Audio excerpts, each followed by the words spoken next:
জোরে বলেন আল্লাহু আকবার। ঈসা আলাইহিস সালাতু ওয়াস সালাম তিনি প্রার্থনা করে বললেন, প্রভু ইন তুআযিবহুম ফাইন্নাহুম ইবাদুক, আমার উম্মতকে তুমি যদি শাস্তি দাও, আযাব দাও, গজব দাও, তাদেরকে যদি হালাক করে দাও, ফাইন্নাহুম ইবাদুক, তারা তো আমারই তোমারই বান্দা। তোমার বান্দাদেরকে তুমি কেমনে শাস্তি দিবে? তুমি শাস্তি দিও না, এতে কোনো তোমার লাভ হবে না।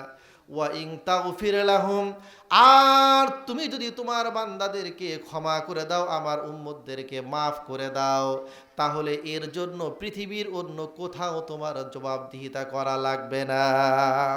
আল্লাহর নবীর একজন সাহাবী হযরত আব্দুল্লাহ ইবনে আমর ইবনুল আস রাদিয়াল্লাহু তাআলা আনহু তিনি বলতেছেন, আল্লাহর নবী একদিন আল্লাহ রাব্বুল আলামিনের দরবারে দুই হাত তুলে ফরিয়াদ করতেছেন আর প্রার্থনা করতেছেন, আর অঝরে নবীজির চোখ দিয়ে অশ্রু বেয়ে বেয়ে পড়ছে।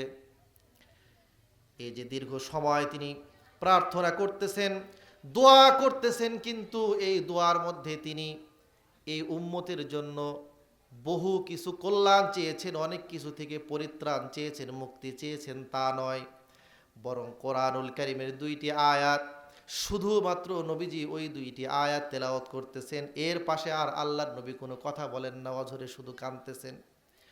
মূলত যেই দুইটি আয়াত আল্লাহর নবী তার প্রার্থনার মধ্যে তিনি হাত তুলে রব্বে কারীমের দরবারে প্রার্থনা করতেছেন আর দোয়া করতেছেন, সেই দুইটি আয়াত ছিল, এই পৃথিবীতে যত নবী এবং রসুল পাঠিয়েছেন তাদের মধ্যে থেকে জলিলুল কদর দুইজন নবী, একজন হচ্ছে হযরত ইব্রাহিম আলাইহিস সালাতু ওয়াস সালাম এবং আরেকজন হচ্ছে আমাদের নবীর পূর্বে সর্বশেষ যে নবীকে পাঠানো হয়েছিল হযরত ঈসা আলাইহিস সালাতু ওয়াস সালাম। এই দুইজন নবীর দোয়া তারা উম্মতের জন্য করে গিয়েছেন। ইব্রাহিম আলাইহিস সালাতু ওয়াস সালাম তিনি তার উম্মতের জন্য প্রার্থনা করে রব্বে কারীমের দরবারে বলেছিলেন, রব্বি ইন্নাহুন্না আদলাল্না কাসীরাম মিনান নাস ফামান তাবিআনি ফাইন্নাহু মিন্নি ওয়ামান আসানি ফাইন্নাকা গফুরুর রহিম। ইব্রাহিম আলাইহিস সালাতু ওয়াস সালাম তিনি তার রবের কাছে আল্লাহ রাব্বুল ইজ্জত ওয়াল জালালের দরবারে হাত তুলে প্রার্থনা করেছিলেন, তার উম্মতের জন্য দোয়া করেছিলেন, হে আমার রব, ইন্নাহুন্না আদলাল্না কাসীরাম মিনান নাস, আবার জাতির মধ্যে এমন কিছু মুনাফিক রয়েছে, এমন কিছু কাফের রয়েছে যারা এই জাতির বহু মানুষকে পথ ভ্রষ্ট করে দিয়েছে, আমার তারা কথা শুনে নাই, আমার তারা কথা মানে নাই। অল্প কিছু সংখ্যক মানুষ আমার ওপরে ঈমান আনয়ন করেছে, বিশ্বাস করেছে। সুতরাং তোমার দরবারে আমি ফরিয়াদ করি, আমার উম্মতের মধ্যে যারা আমার অনুসরণ করলো, আমার কথা মেনে নিল, আমার ইত্তেবা করলো, তোমার দ্বীনের বাণীগুলিকে কবুল করে নিল, আল্লাহ তারা তো আমি নবীরই অংশ এবং আমার তারা অনুসারী। ওয়ামান আসানি ফাইন্নাকা গফুরুর রহিম, আর আমার উম্মতের মধ্যে থেকে যারা আমার কথা শুনে নেয়, অবাধ্য হয়েছে, রব্বুল আলামিন তুমি দয়াময়, তুমি ক্ষমাশীল, মেহেরবানি করে চাইলে তুমি তাদেরকে ক্ষমা করে দিতে পারো। এই দোয়া উম্মতের জন্য করেছিলেন কোন নবী? সকলে বলুন কে? ইব্রাহিম আলাইহিস সালাতু ওয়াস সালাম। আর একজন নবী তার উম্মতের জন্য দোয়া করেছিলেন, আমাদের নবীর পূর্বে সর্বশেষ নবী যিনি আল্লাহ রাব্বুল আলামিন যাকে এই পৃথিবীর মধ্যে পাঠিয়েছিলেন, ঈসা আলাইহিস সালাতু ওয়াস সালাম, তিনিও আল্লাহ রাব্বুল আলামিনের দরবারে প্রার্থনা করে তার উম্মতের জন্য বলেছিলেন আল্লাহ তাআলার দরবারে, ইন তুআযিবহুম ফাইন্নাহুম ইবাদুক ওয়া ইন তাগফির লাহুম ফাইন্নাকা আনতাল আজিজুল হাকীম। সকলের আল্লাহু আকবার। জোরে বলেন আল্লাহু আকবার।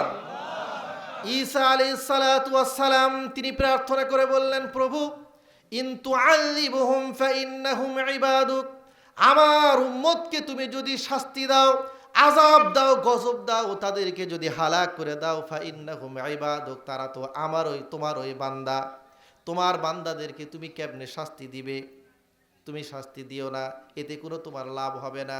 ওয়া ইন তাগফির লাহুম, আর তুমি যদি তোমার বান্দাদেরকে ক্ষমা করে দাও, আমার উম্মতদেরকে মাফ করে দাও, তাহলে এর জন্য পৃথিবীর অন্য কোথাও তোমার জবাবদিহিতা করা লাগবে না। সুতরাং আমার উম্মতকে তুমি ক্ষমা করে দিও। এই যে দুইজন নবী, ইব্রাহিম আলাইহিস সালাতু ওয়াস সালাম এবং আমাদের নবীর পূর্বে সর্বশেষ যে নবী এসেছিলেন ঈসা আলাইহিস সালাতু ওয়াস সালাম, উভয়ে আল্লাহ রাব্বুল আলামিনের দরবারে প্রার্থনা করলেন। আর নবীজি ওই দুইজন নবীর দোয়া হাত তুলে রব্বে কারিমের দরবারে প্রার্থনা করতেছেন আর বুঝাচ্ছেন, আল্লাহ তোমার দুইজন নবী তাদের উম্মতের জন্য দোয়া করে গিয়েছে, সুতরাং আমি নবী এবং রসুল হয়ে আমার উম্মতের জন্য সেই দোয়াইগুলো করি, তুমি মেহেরবানি করে আমার সমস্ত উম্মতদেরকে তুমি ক্ষমা করে দাও। কান্না করতেছেন, চোখ দিয়ে অশ্রু বেয়ে বেয়ে পড়ছে। আল্লাহ রাব্বুল আলামিন সঙ্গে সঙ্গে জিবরাইল আলাইহিস সালাতু ওয়াস সালামকে পাঠিয়ে দিলেন নবীর কাছে, যাও গিয়ে আমার হাবিবকে জিজ্ঞেস করো কেন তিনি কান্না করেন, তার কারণ কি। আল্লাহ কি জানেন না নবী কেন কান্না করতেছেন? কথা বলেন, জানেন কি জানেন না? জানেন। তারপরও জিজ্ঞেস করতেছেন। আল্লাহর নবীর কাছে এসে জিবরিল আমিন এসে যখন প্রশ্ন করলেন, ইয়া রাসূলুল্লাহ, ইয়া হাবিবাল্লাহ, আপনি কেন কান্না করতেছেন, তার কারণ কি? আল্লাহ রাব্বুল আলামিন স্বয়ং জানতে চেয়েছেন, বলেন। আল্লাহর নবী জিবরিল আমিনকে জবাব দিলেন, পরকালে আমার উম্মতের কি অবস্থা হবে এই চিন্তায় আমি আল্লাহ রাব্বুল আলামিনের দরবারে প্রার্থনা করে কান্না করতেছি। সুবহানাল্লাহ বলেন না? আল্লাহ রাব্বুল আলামিন জিবরিল আমিনের মাধ্যমে বিশ্ব নবীকে জানিয়ে দিলেন, ওয়ালা সাউফা ইউতিকা রাব্বুকা ফাতারদা। নবীজি, উম্মতের জন্য আপনার কান্না করা লাগবে না, উম্মতের জন্য আপনার ক্রন্দন করার কোনো প্রয়োজন নাই। তার কারণ হলো পবিত্র কোরআনুল কারীমের মাধ্যমে আপনাকে আমি সুসংবাদ জানিয়ে দিলাম, সংবাদ দিয়ে দিলাম, আপনি যদি পরকালে আপনার কোনো উম্মতের জন্য সুপারিশ করেন আমার দরবারে, আর ওই আপনার উম্মত যতই পাপাচারী হোক না কেন, আপনি আমার দরবারে আপনার কোনো উম্মতের জন্য সুপারিশ করার সঙ্গে সঙ্গে আমি আল্লাহ রাব্বুল আলামিন সেই উম্মতের ব্যাপারে আপনার সুপারিশ কবুল করে নিব। সুবহানাল্লাহ।